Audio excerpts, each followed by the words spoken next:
Ties the profile with no past. The match Amber Collins never thought loneliness could hum, yet in her small apartment in Dayton, Ohio, it did, through the buzz of her refrigerator, the creak of her ceiling fan, and the distant trains that passed at 3 a.m. So when she downloaded Heartline, it wasn't for love, it was for noise. Something new to fill the silence. That's when she met Ethan Price. His profile looked normal, maybe too normal. A few scenic hiking photos, a golden retriever, a clean-cut smile. He messaged her within minutes of the match. "You look real," he'd said. Not like the others. Their chat stretched past midnight. He seemed attentive, curious about her work, her neighborhood, her favorite coffee shop. But there were odd gaps. When Amber asked about him, his family, his job, his town, his answers drifted vague. "I move a lot for work," he wrote once. "I like quiet towns, places like yours." 3 nights later, he asked to meet. A coffee shop near Riverside Drive, Saturday, 6 p.m. He said he'd be wearing a gray hoodie and a black cap. Amber hesitated, but excitement beat caution. At 5:57, she saw him waiting outside, hands in pockets, face partly shadowed under his cap. He smiled, but when she stepped closer, the photo didn't match. Not entirely. The unsettling details. The man at the table looked similar. Same build, same eyes, but the jawline was sharper, the nose slightly crooked. Amber told herself she was imagining it. Online pictures could be deceiving. He stood and offered his hand. "Ethan." His grip was cold, almost damp. As they talked, Amber noticed how still he was, barely moving except for his eyes. They studied her like she was a photo he was memorizing. When she joked about Dayton's unpredictable weather, he didn't smile. Just said, "I like when it rains. People go home early." The coffee sat untouched in front of him. He never sipped. "So what do you do for work?" she asked. "Security," he replied quickly. "Mostly nights." Later that evening, when Amber got home, her phone pinged. A message from Ethan. "You smell like lavender." Her stomach dropped. She hadn't told him about her perfume. And when she scrolled back through their chat history, she realized something else. His profile was gone, deleted. No trace of Ethan Price. Someone's watching. The next few days blurred. Amber tried to shake it off. Maybe he deleted his account, maybe it wasn't that weird. But at night she couldn't sleep. The noises started small. A faint tapping on her window at 2 a.m. The sound of gravel shifting near her car. And one morning, her doormat was flipped over, soaked from the rain. She told her friend Lila about Ethan. "That's creepy, Am," Lila said over the phone. "Block his number," she tried. But his number had no contact info, just a long string of digits, no name attached. That evening, Amber's phone buzzed again. "Unknown number. Ethan. You shouldn't ignore me." She froze, her hands trembling above the screen. "Amber, who is this?" "Ethan. You know who I am." "Look outside." Amber's chest tightened. She pulled the curtain back just an inch. Across the street, under the flickering streetlight, a man stood. Gray hoodie, black cap. Still as a statue. When she blinked, he was gone. The intrusion. Amber called the police that night. They came, took her statement, and left after checking the area. "Could have been anyone," the officer said, trying to sound reassuring. But she noticed something after they left. Her back door lock was scratched. Not broken, just tampered with. The next day, she stayed home from work. Every creak made her flinch. At 4 p.m., she received a text from an unknown number. "Oh, you forgot your coffee." Attached was a photo, her table from the coffee shop. She zoomed in. Her reflection was visible in the glass, but there was something behind her, a shadow standing near the exit. That night, her electricity flickered out. The air smelled of damp metal, the hum of her fridge fading into silence. She lit a candle and sat still, heart racing. A faint scrape came from the kitchen, then a whisper close from the hallway. "I missed you." Amber dropped the candle, firelight scattering. A tall silhouette moved past the doorway. She ran to her bedroom, locked the door, grabbed her phone. No service. The doorknob started to turn. The chase Amber backed toward the window, heart hammering. The knob rattled harder. She smashed the lamp against the glass and screamed as it shattered. Cold air flooded in. She climbed halfway out before a voice behind her whispered, "Don't run. You'll make it worse." She dropped, landing hard on the grass, and sprinted toward the street barefoot. Her feet slapped wet pavement. The neighborhood was empty, just the hum of power lines and distant barking. She ducked behind a parked truck and dialed 911. "There's someone in my house," she gasped. But before she could give her address, a gloved hand clamped over her mouth. Ethan's voice was calm.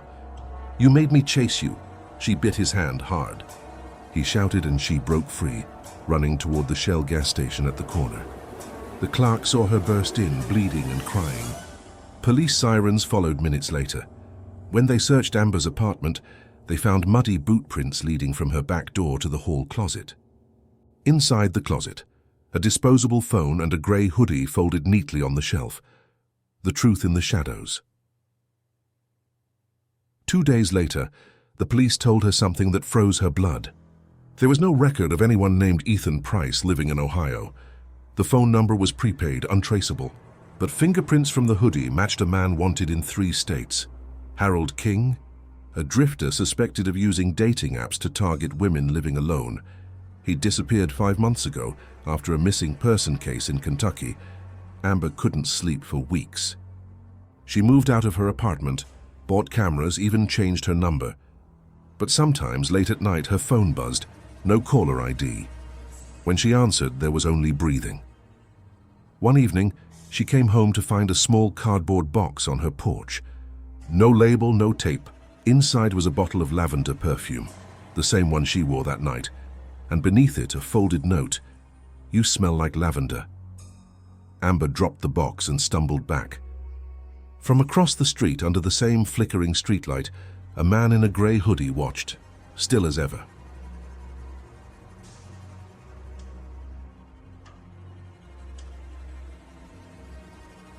Ghosted in Kansas City. The swipe Marcus Hale was never the dating app type.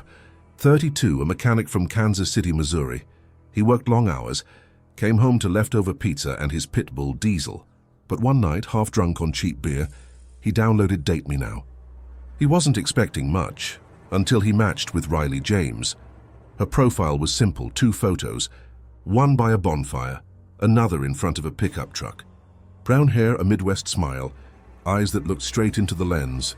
Her bio read, "Looking for something real." They talked non-stop. She liked classic rock, hated olives, and knew way too much about car engines. Marcus liked that. She said she lived just outside the city, and when he asked where, she laughed. "You'll see. Let's meet. Friday night?" he agreed. She sent an address near Blue Springs Lake, about 30 minutes from downtown. Friday came. Marcus showered, grabbed his jacket and headed out. Diesel barked at the door as he left. Low, uneasy growls that made Marcus pause. The lake road was empty, dark and quiet. The address led to a gravel driveway lined with trees. At the end stood a small rundown cabin with the porch light flickering. He texted, "Here." No reply. Then he saw a figure standing by the lake, long hair, still as stone. The unsettling encounter. Marcus called out, "Riley?" No answer. The woman by the water didn't move. Her white dress glowed faintly in the moonlight, hair swaying with the wind. He walked closer, the crunch of gravel under his boots the only sound. When he was 20 feet away, she finally turned. Her eyes glimmered, but something about her expression didn't fit the face from the profile. Too pale. Too still. "Hey, you okay?" he asked, forcing a laugh. "You didn't answer my texts." She tilted her head, then whispered, "You came." He nodded slowly. "Yeah, you said to meet you here." Her lips curled into a small smile. "No one ever comes this far." Then she turned and began walking toward the cabin. The front door was slightly open, light flickering inside. Marcus hesitated, glanced back at his trucks and followed. Inside, the air reeked of damp wood and something faintly metallic. The light came from a bare bulb swaying above a kitchen table. On the counter, an old phone buzzed. The lock screen lit up with the words, "Incoming message from Marcus Hale." He froze. His own name. His own message. The screen showed his exact text. "Here, the Watcher." Marcus backed away, pulse hammering. The woman stood by the doorway, watching him. "Where'd you get that phone?" he demanded. "You sent it to me," she said softly. "You've been talking to me all week," but her voice wasn't right. It was layered, like two people speaking at once, slightly out of sync. He looked closer. The wallpaper behind her was torn, revealing claw marks on the wood. A faint buzzing filled the air, not from the light but from somewhere deeper in the house. Marcus stepped toward the hall, drawn by a sound, soft tapping. It came from a cracked door near the stairs. He opened it. Inside was a small room, almost empty except for a corkboard covered in photos. Dozens of them. Each one showed men, smiling, standing by cars, holding drinks, posing for selfies. At the center was his photo, from his Date Me Now profile. Pinned beneath it were words scrawled in red marker, "He came too." A floorboard creaked behind him. When he turned, she was gone. The trap, Marcus bolted toward the front door, but it slammed shut. The lights flickered and the air turned icy cold. The buzzing grew louder, now like whispers crawling under the walls. He grabbed his phone, no signal. When he tried to open the door again, something heavy dragged across the floor upstairs. Slow, purposeful. "Riley," he shouted. "I'm done with this." Then came laughter. Not human. Warped, distorted, echoing from everywhere at once. A figure stepped halfway down the stairs. The same woman, but now her eyes were hollow black, her skin gray and cracked. "Do they all say that?" she rasped. Right before they disappear, Marcus stumbled back, knocking over a chair. The buzzing turned into screams. Dozens of voices layered over each other, crying for help. The floorboards under him pulsed like something alive. He sprinted toward the kitchen, found the back door, and nailed shut. The only exit was a small window over the sink. He smashed it open, shards slicing his hand. As he crawled through, a hand shot out of the darkness, grabbing his leg. A cold, wet grip that pulled hard. The escaped Marcus kicked free, tumbling into the wet grass outside. He ran toward the truck, bleeding, gasping. The air reeked of rot. The cabin lights flickered violently behind him. As he reached for the driver's side door, something caught his eye, his reflection in the window. But it wasn't moving with him. It smiled. He froze, then yanked the door open and jumped inside. The engine coughed but wouldn't start. He hit the headlights and nearly screamed. Riley stood in front of the truck, soaked, head tilted. Her eyes glowed faintly under the beam. She raised a finger, pointing behind him. Marcus turned, and there she was again in the back seat, face inches from his. "You shouldn't have come here, Marcus." He lunged out of the truck, sprinting toward the road. The gravel cut his feet, but he didn't stop until he saw headlights in the distance, a passing van. He waved frantically. The van stopped. A man leaned out. "You okay, buddy?" Marcus gasped. "There's someone." But when he turned back toward the cabin, the lights were gone. The house had vanished. The haunting truth. Police searched the area the next morning after a hiker reported a wrecked pickup near the lake. Marcus was found nearby, disoriented, muttering the same words over and over. She was real.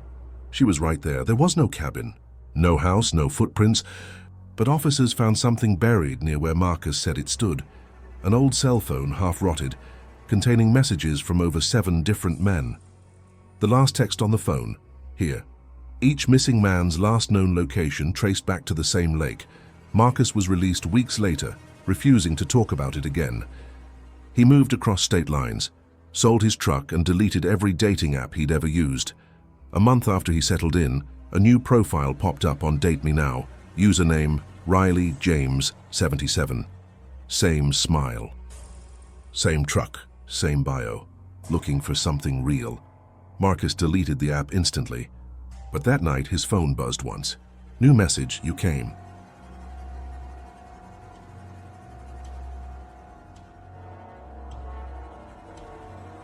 It's the perfect match when Lindsay Carver, a 25-year-old nursing student in Asheville, North Carolina, downloaded Connect Now. She was looking for something casual, maybe a few drinks, not forever. That's when she matched with Cole Matthews. His bio was short but confident. Just moved to town. Looking for good company. He was handsome in that effortless way, so dark hair, stubble, eyes that looked warm even through a screen. They clicked instantly. Cole claimed he was new to Asheville and still getting settled. He joked about needing a local tour guide. After a week of talking, he said something that made her pause. "You seem easy to be around. I need a roommate. My lease starts Friday." It sounded fast, but he said it like a joke. Still, part of her wondered if he meant it. They finally met for coffee downtown. He was charming, polite, if a little intense. When she mentioned she lived alone, he smiled in that slow, deliberate way. "Must be nice, quiet. No one to bother you."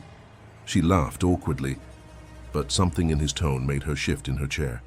That night he texted, "Had a great time. I feel like I've known you forever." She didn't reply right away. But when she looked out her window before bed, she thought she saw someone standing near the lamppost across the street, motionless, watching.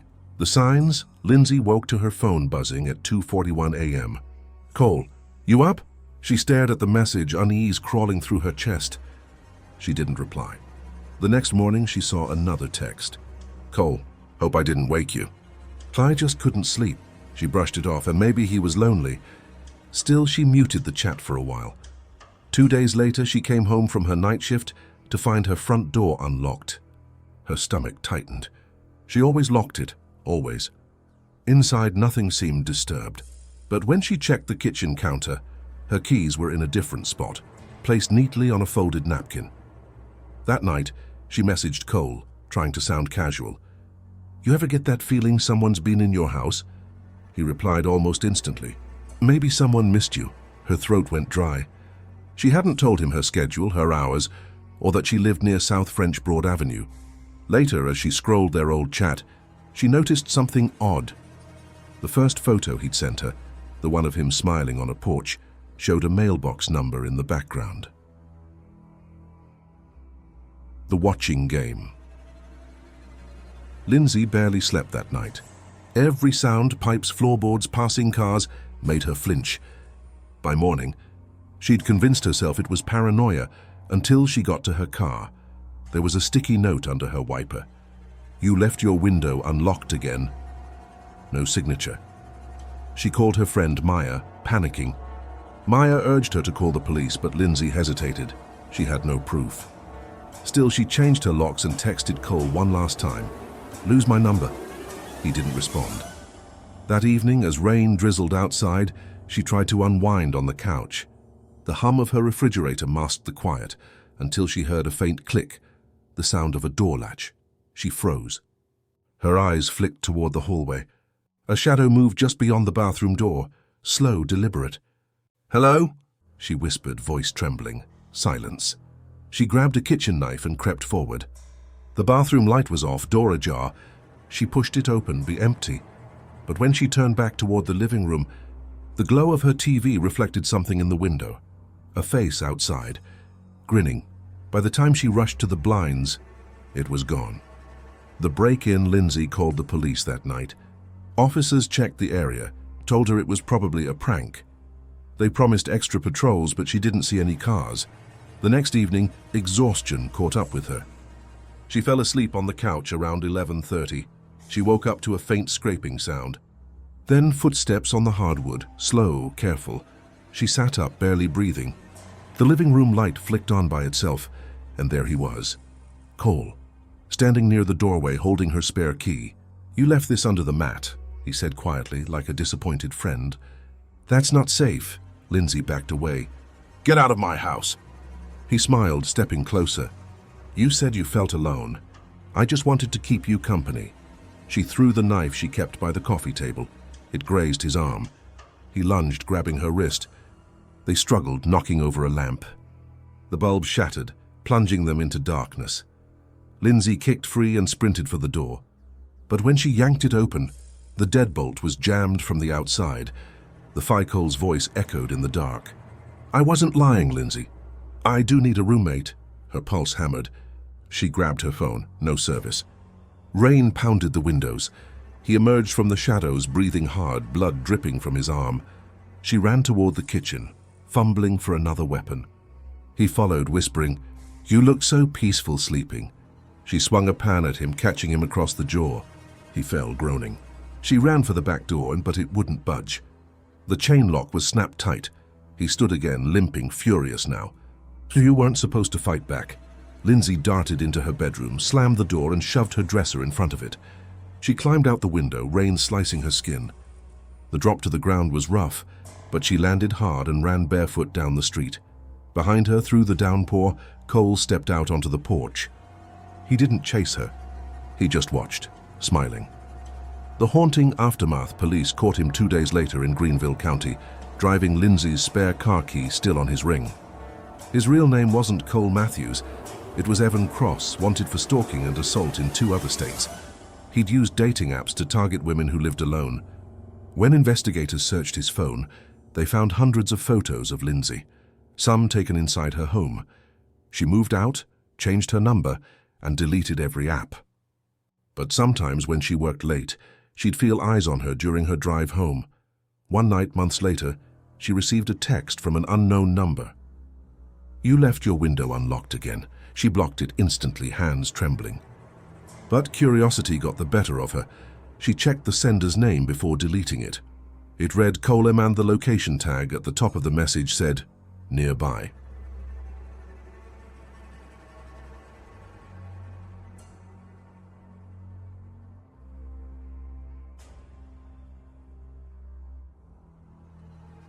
And was the man with no photos. The match Kayla Pierce, 26, had sworn off dating apps for good. But loneliness and a long Midwest winter have a way of changing minds. She downloaded Hinge, telling herself she'd delete it after 1 week. On her 3rd night, she matched with someone named Evan M. No profile picture, just a soft gray silhouette. His bio was short, new to town, looking for something real. She hesitated, but curiosity outweighed caution. Evan's first message came within minutes. "You have kind eyes. I feel like I've seen you before." His messages were articulate, funny, and oddly specific. He knew the local streets, the coffee shop near her apartment, even the cracked mural on Main. When she asked if they'd met, he replied, "Not yet." By the end of the week, they'd exchanged numbers. He refused video calls, saying his phone camera was broken. Still, he spoke gently, his voice deep and warm. He said he'd moved to Missouri for a fresh start. Friday night, he suggested coffee at Maple and Pine, her favorite cafe, the one she'd never mentioned by name. Kayla froze for a moment. Then she brushed it off as coincidence. When she arrived, the barista said, "Your friend's already here, Miss Back Corner." But when Kayla turned, there was no one sitting there, just a steaming cup of coffee on the table, and a folded napkin beneath it that read, "You look even better in person." The notes. Kayla left the cafe shaken but laughed it off with her roommate later. "Probably some prank," she said, though her hands trembled when she scrolled through her phone that night. A new message from Evan had appeared. "You left too soon. I wanted to talk. How did you—" she muttered, checking the locks. The next morning, she found another message waiting. "You shouldn't leave your blinds open when you sleep." That line froze her blood. She lived on the 2nd floor. She went to the police, but they dismissed it as a creepy text thing. Her friend Casey suggested blocking the number, but something about the situation felt off, like blocking him would make him angrier. By the 4th night, Kayla noticed something new. Her car's windshield had a small folded paper tucked under the wiper. "You looked lonely reading at the window tonight." I almost knocked. She ran inside, called the police again, and this time they sent a patrol car. The officer walked around her building and found fresh cigarette butts below her window. 3 of them, still warm. When he looked up at her window, he muttered, "He's been standing right here." That night, Kayla didn't sleep. Every creak in the old apartment felt like footsteps. At 2:11 a.m., her phone lit up one last time. A photo message. The outside of her apartment window taken from the street. The stranger in the dark. Kayla crashed at her friend Casey's place for a few days. She deleted Hinge, changed her number, even set her social media to private. For a while, the silence felt like safety, but on Wednesday night, when she pulled into Casey's driveway, her headlights caught something. A tall man standing across the street, wearing a gray hoodie, motionless. Casey came to the window. "What's he doing?" I don't know," Kayla whispered. The man turned slowly toward them as if he'd heard her through the glass. The streetlight flickered. His face remained shadowed. Then, as another car passed, he was suddenly gone. Casey called the cops, but they found nothing. No footprints, no tire tracks. Later that night, Casey went to bed and Kayla sat up scrolling through her photos until one stopped her cold. A picture she didn't remember taking. A blurry shot of her own face. Asleep on the couch, she screamed, waking Casey. They searched the apartment, nothing missing, but the front door latch was broken.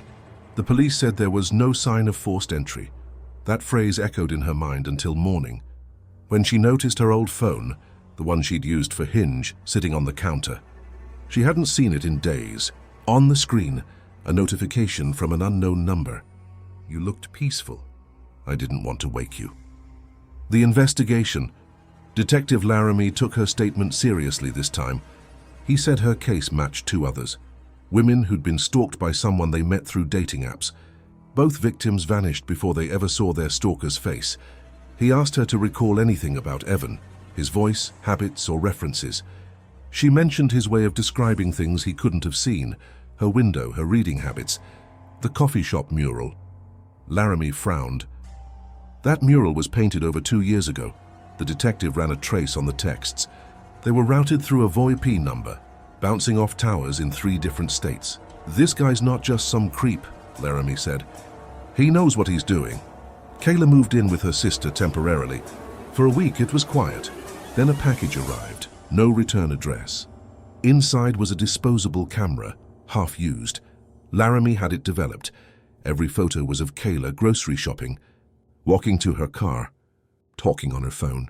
The last picture showed her sister's house, the same living room she sat in when the detective handed her the prints. That night, Laramie stationed a patrol car outside. Around 3 a.m., the motion sensor light on the porch flicked on. A man's silhouette appeared briefly in the beam, tall, broad-shouldered, before disappearing into the trees. He'd left something on the porch swing, another napkin. "I missed coffee with you." The confrontation, Kayla couldn't take it anymore. She decided to confront him the next time he reached out. At 11:42 p.m., she received another text. "You moved again. Why do you keep running?" Her pulse thudded in her ears as she typed back, "Who are you?" "You'll know when you see me again." Using cell tower pings, Laramie's team traced the signal to an abandoned diner 5 miles out of town, a place called Benton's Rest Stop, closed since 2003. Despite their warnings, Kayla insisted on coming along. "If he's really been watching me, he'll know it's a trap unless I'm there." They agreed to set up surveillance.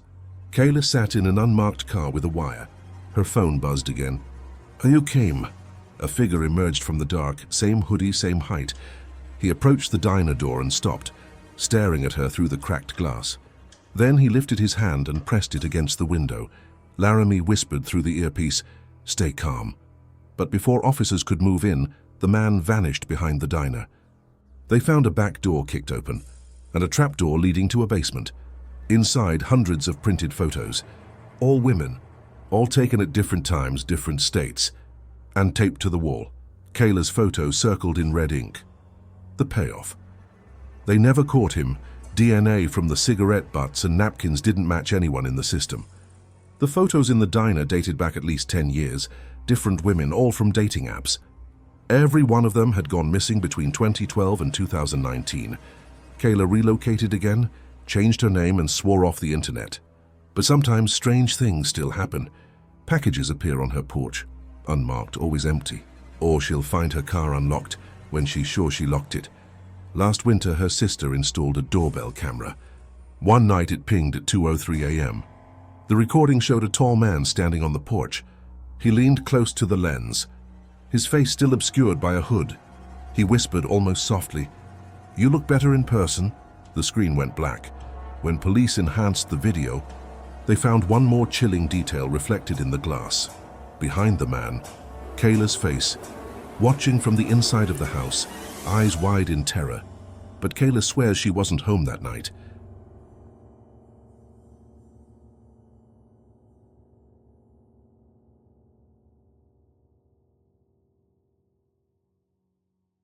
Size Ghost Profile. Portland, Oregon, 2021. The profile that shouldn't exist after her divorce. Megan Carter, 31, decided to give online dating another chance. She downloaded Bumble, uploaded her photos, and within hours got her first match, Lucas R. He looked normal enough, clean-cut, mid-30s, a few outdoorsy pictures. His profile bio read, "I only go where the forest whispers." Weird but poetic. Their chat felt effortless. Lucas said he lived a few towns over in Tillamook near the coast. He loved hiking, photography, and old diners, all things Megan loved. The only strange thing? He never replied right away. Hours, sometimes days, passed between his messages, and every time he came back, he'd say the same thing. "Sorry, I lose track of time out there." One night, out of curiosity, she reverse-searched one of his profile photos. The result made her stomach drop. The picture belonged to a missing person, a man named Lucas Reddington, declared dead 3 years ago after disappearing near Mount Hebo. Megan assumed it was some sick catfish prank and blocked the profile. But the next morning her phone buzzed. "Lucas R. new match. Why'd you leave?" We hadn't finished talking about the forest. Same name, same pictures. Different account. The disappearing messages. Megan reported the account to Bumble. Within hours it vanished, like it had never existed. But that night, another message appeared, not through the app but as a text. "I told you I don't like when you disappear first." She froze. She hadn't given him her number. She called her friend Rachel, who laughed nervously, saying, "Probably some psycho with your info. Just ignore it." But when Megan checked the text again, the timestamp had changed. Now it said it was sent 2 minutes before she'd even received it. That night, she dreamed of a forest, towering evergreens, fog curling around her feet, and a voice whispering her name from somewhere just out of sight. When she woke, her phone's lock screen showed a new photo in her gallery, a foggy path lined with trees. GPS data placed it 40 miles west, near Mount Hebo, the same area where the real Lucas vanished. Her phone had been on airplane mode all night. The forest beckons. The next few days blurred into unease. Random people began messaging her on Bumble with the same question. "Hey, are you still coming to Hebo like you said?" Megan hadn't spoken to anyone about going there. She deleted the app again, changed her number, and reset her phone. But the forest followed her in small ways. Her GPS randomly rerouted her toward the coast. Spotify suggested nature sounds she'd never searched. And her front door alarm kept going off at 3:11 a.m. That time burned into her brain. After the third night, she decided to drive to Mount Hebo herself. "If someone's messing with me, I'll find out where," she told Rachel. Though her voice trembled, she reached the base just before dusk. There was no signal, no other cars, just a rotting wooden sign that read "Trail Closed." As she stepped onto the path, her phone buzzed with a notification from an unknown contact. "You finally came." The forest fell silent. Even the wind stopped.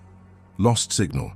Her phone flashlight cut through the fog, catching glimpses of trees that looked too close together, like walls closing in. Every now and then, she swore she heard footsteps matching her own pace. She texted Rachel her location, but it wouldn't send. No service. Then her phone buzzed once more. A photo popped up, blurry but recognizable. It was her standing on that exact trail taken from behind. "Keep walking," the message read. Megan spun around, scanning the shadows. "Who's there?" she shouted. No answer, only the soft creak of branches swaying overhead. She ran. The path twisted endlessly until her flashlight flickered out. Darkness swallowed everything, then came a whisper. "You shouldn't have blocked me." Something cold brushed her shoulder. She turned, phone trembling in her hand, and for a split second, saw him. Lucas. Pale, eyes hollow, water dripping from his hair like he'd just crawled out of a lake. When she screamed, the forest screamed back. The missing woman.